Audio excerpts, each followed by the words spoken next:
महाप्रभु धवलेश्वराय नमो नमः। दीपं यदि परं ब्रह्म दीपं यदि जनार्दनः दीपहरतु मे पाप पूजादीप नमस्तुते। महाप्रभु धवलेश्वराय नमो नमः। संसार सुखी रखंतु। आज शुभ शुक्रवार रे समस्त श्रद्धालु भक्त मानक आशीर्वाद करंतु।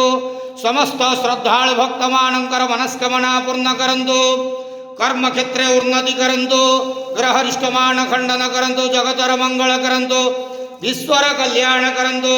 आपणकर नाम विख्यात करंतु। सबकर डाक श्रवण करंतु। हर हर महादेव शिव शंभो। महाप्रभु धवलेश्वराय नमो नमः। संसार सुखी रखंतु आनंद के वार। हरि बोलो। आज शुभ शुक्रवार रे समस्त श्रद्धालु भक्त मानक आशीर्वाद करंतु आनंद के वार।